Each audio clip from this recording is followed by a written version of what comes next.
Bonjour mes amis, bonjour et bienvenue sur votre chaîne. C'est encore la coach Micheline Samé, Mrs Family. Bienvenue sur votre page d'accompagnement de la famille et de l'éducation des enfants parce que ados épanouis, parents heureux. Sur cette chaîne, nous pensons que si chaque parent éduque bien son enfant, finalement c'est toute la société qui gagne. C'est ce que tu penses aussi? Alors, si tu veux faire partie de cette belle aventure, tu n'as que deux choses à faire. La première des choses, tu t'abonnes à cette chaîne.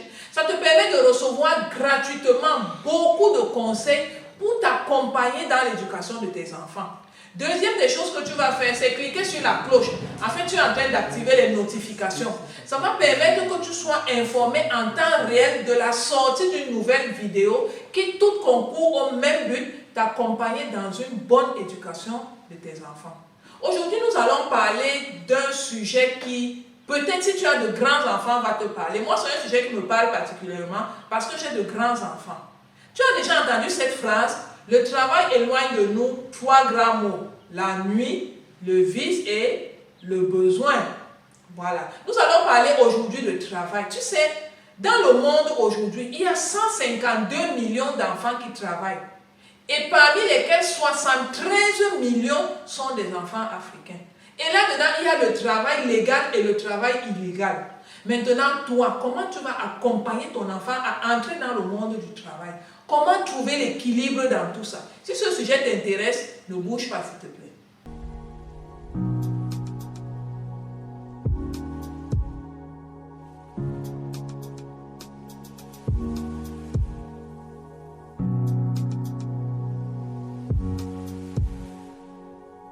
Voilà.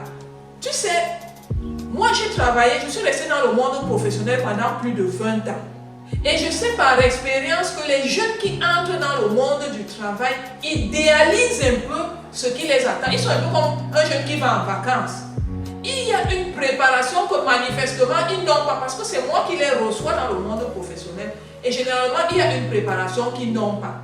Justement, ce qui m'a inspiré cette vidéo, c'est parce qu'un parent est venu me voir, me disant, coach, comment est-ce que je peux préparer mon enfant pour entrer dans le monde professionnel? Et ça m'a vraiment parlé parce que c'est moi qui les reçois là-bas. Alors aujourd'hui, je vais te parler, si tu as de grands enfants qui entrent dans le monde professionnel, sache qu'il y a une chose d'abord que tu dois faire, c'est les préparer. Mon ami, ton enfant se lève à quelle heure le matin? Il se lève quand le sommeil est fini dans ses yeux ou quand il a faim. Dans le monde professionnel, il aura besoin d'une certaine discipline. Est-ce que quand il pleut, ton enfant dit qu'il pleut, je ne sors pas?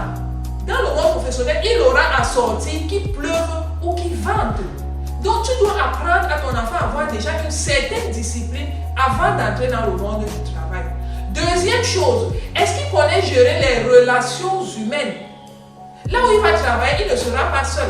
Et même lorsqu'il est seul, même s'il fait le télétravail, il sera en interaction avec d'autres personnes à l'autre bout de la ligne. Est-ce que ton enfant sait gérer les relations humaines? Est-ce qu'il est quelqu'un qui se fâche vite? Est-ce qu'il est quelqu'un qui sait supporter la pression? Est-ce qu'il est quelqu'un qui sait faire des choses qu'il n'avait pas envie de faire? C'est des choses que tu dois apprendre à ton enfant avant qu'il n'entre dans le monde du travail. Maintenant, supposons que tu lui as déjà montré.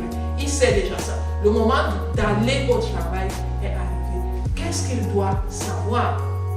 Ce que ton enfant doit savoir en entrant dans le monde du travail, c'est qu'il est en train de vendre son temps contre de l'argent. Ça veut dire qu'au moment où il va au travail, il se soumet, entre guillemets, à l'autorité de la personne qui va le payer. Ça veut dire qu'il va se retrouver en train de faire des choses qui ne lui plaisent pas forcément parce qu'il espère recevoir de l'argent. C'est la première chose que l'enfant doit savoir.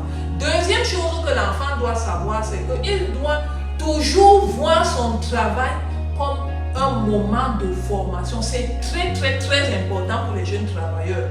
Apprends-lui qu'il doit voir son travail comme des moments de formation. Ce n'est pas encore le moment où il va pour gagner de l'argent. C'est vrai, on va le payer parce qu'il rend un service. Mais apprends-lui qu'il doit utiliser ce temps comme s'il est en stage.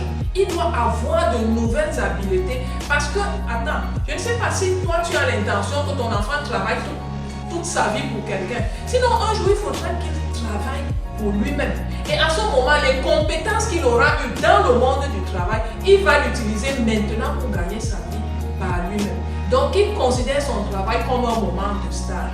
Troisième chose qu'il va savoir, et ça peut-être ça va t'intéresser, que l'argent qu'il va gagner, il doit apprendre à le gérer. Mon ami, est-ce que tu connais des gens qui ont travaillé 30 ans? Dès qu'ils sont entrés en retraite, ils étaient fauchés de la main. Tu en connais? Je préfère penser que toi-même, ce n'est pas ton cas. Parce que tu dois apprendre à l'enfant que chaque mois qu'il va être payé, il devra épargner une partie. Pour qu'à terme, ça devienne un montant qui lui permet de lancer une activité. Rappelle-toi, ici, il est en stage, il est en formation. Sa vraie activité, c'est celle qu'il va lancer par lui-même et il lui faut un capital de départ. Donc, première chose, il apprend à gérer son salaire. En gardant une partie d'argent, ça lui permet d'apprendre comment on épargne. Deuxième chose, ça lui permet d'avoir un capital qu'il va utiliser pour se lancer. Si tu ne le fais pas, ton enfant sera comme s'il a une main percée. Chaque fois qu'il va gagner de l'argent, dès qu'on paye l'argent, il va aller s'amuser avec les enfants. Rappelle-toi, c'est encore un enfant. Même s'il est diplômé, c'est encore un enfant. Si tu ne le formes pas sur la gestion de son salaire, à chaque fois il aura le salaire. Quelques jours plus tard, il n'aura absolument plus rien parce qu'il aura dépensé. Moi, je connais un parent, pour discipliner son enfant, l'a obligé à lui reverser une certaine somme d'argent. Et cet argent, il épargnait pour son enfant. À un certain moment, quand la somme est devenue considérable, il a remis à son enfant en lui montrant comment il pouvait se lancer dans un business qu'il allait financer par toi. Voilà. Est-ce que toi, ton enfant entre dans le monde du travail? Toi, quelles sont tes astuces? Quels sont les conseils que tu lui donnes pour tirer le meilleur parti du temps qu'il va passer au travail? Ça va beaucoup nous intéresser que tu les partages dans les commentaires. Tu sais déjà ce qu'il y a à faire. Tu as liké cette vidéo. Et si elle fait du sens pour toi, partage-la à d'autres parents qui ont de grands enfants qui entrent dans le monde professionnel. Ça peut les aider, tu ne penses pas? Voilà. À la prochaine pour une prochaine vidéo.